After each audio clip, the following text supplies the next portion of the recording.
तो प्यारे बच्चों, आज हम डिस्कस करेंगे डीओई की तरफ से प्रोवाइड किए गए मिशन मैथमेटिक्स क्लास 10 के लिए क्वेश्चन ऑफ द डे की वर्कशीट को, जो कि 19/8/2023 डेट के लिए है। इससे पहले कि सभी वर्कशीट और असेसमेंट का सॉल्यूशन अपलोड है। अगर आपने नहीं किया तो कमेंट में लिंक मिल जाएगी, दोनों मीडियम में देख सकते हो। ये जो क्वेश्चन है मोस्ट इम्पॉर्टेंट है, ध्यान से देखना ताकि समझ में आ जाए, किसी प्रकार का डाउट ना रहे। क्वेश्चन है the line segment joining the points A 2,1 and B 5,-8 is trisected at the points P and Q such that P is nearer to A. If P also lies on the line given by 2x minus y plus k equal to 0, find the value of k. बिंदुओं A 2,1 और B 5,-8 को मिलाने वाला रेखाखंड बिंदु P और Q पर इस प्रकार समत्रिभाजित होता है कि P बिंदु A के निकट है।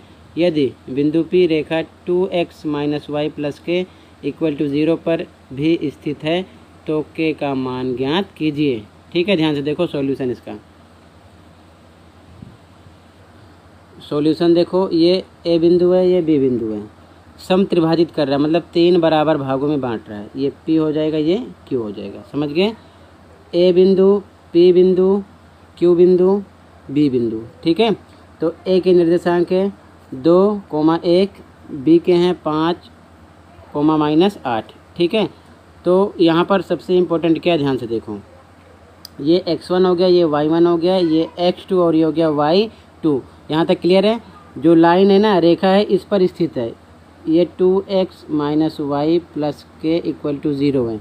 ठीक है, P पॉइंट पर है, P बिंदु पर है, तो इसके निर्देशांक को हम मान लेंगे x y। क्या मान लेंगे? x y। समझ गए ना? x y। K का मान निकालना है, तो इस P पॉइंट से आपको मतलब होना चाहिए। अब देखो ध्यान से, अगर हम विभाजन सूत्र लगाएंगे तो ध्यान से देखो, सम त्रिभाजित हो रहा है। A से P 1 होगा, P से Q 1 होगा, Q से B 1 होगा, मतलब बराबर भाग होंगे। तो अगर हम P बिंदु पर फोकस करें, केवल P पर, तो यहाँ से A से P तक 1 है और इधर 2 है, तो मतलब ये 2 हो जाएगा। तो कहने का मतलब यहाँ पर लिखोगे हिंदी में P बिंदु के लिए, इंग्लिश में 4.P अनुपात, यानी कि रेशियो क्या हो जाएगा? 1:2। और कैसे हुआ मैंने समझा दिया। A से P तक 1 है और P से B तक 1:2 हो जाएगा। समझ गए? तो ये हमारा M1 हो जाएगा, ये हो जाएगा M2। ये बात समझ में आ गई? ठीक है, अब आगे देखो ध्यान से। सबसे पहले हम निर्देशांक निकाल लेंगे x y।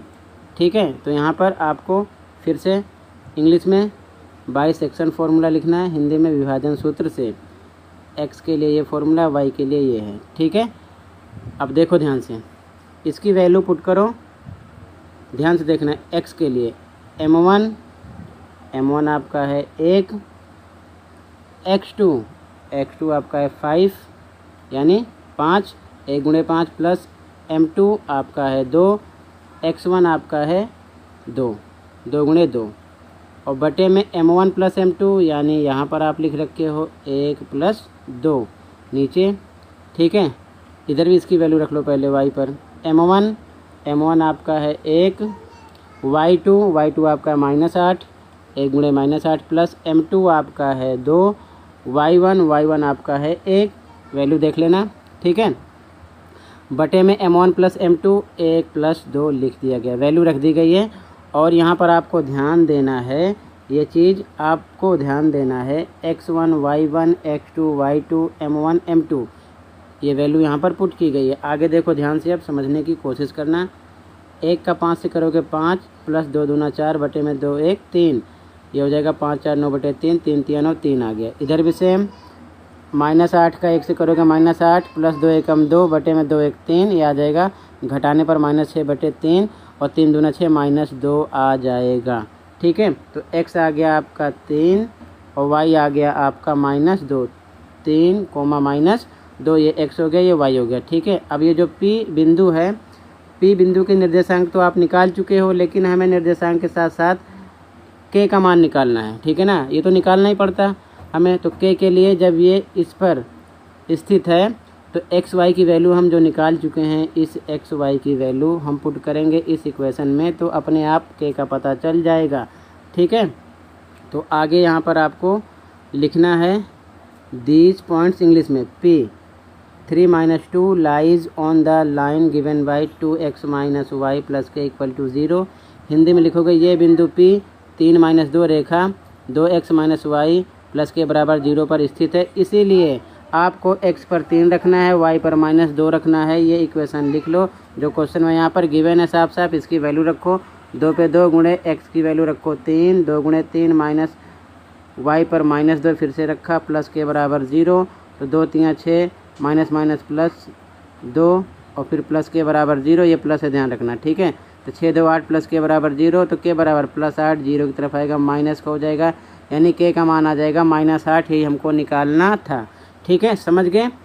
तो यहाँ पर फिर से एक बार देख लो। सबसे पहले क्या करेंगे हम, P के निर्देशांक निकालेंगे x y मानकर विभाजन सूत्र से। x1 y1 x2 y2 m1 m2 1 और 2 हो जाएगा, ध्यान रखना। इसकी वैल्यू रखकर x y का मान जब पता चल जाएगा तो इस समीकरण पर x y की वैल्यू रख दोगे। जैसे रखोगे k का मान आ जाएगा आपके सामने। तो आई होप अच्छे समझ में आया होगा। फिर भी कहीं पर डाउट है तो कमेंट कर सकते हो। आज की वीडियो में इतना ही था, मिलते हैं अगली वीडियो में। Thank you for watching this video and take care.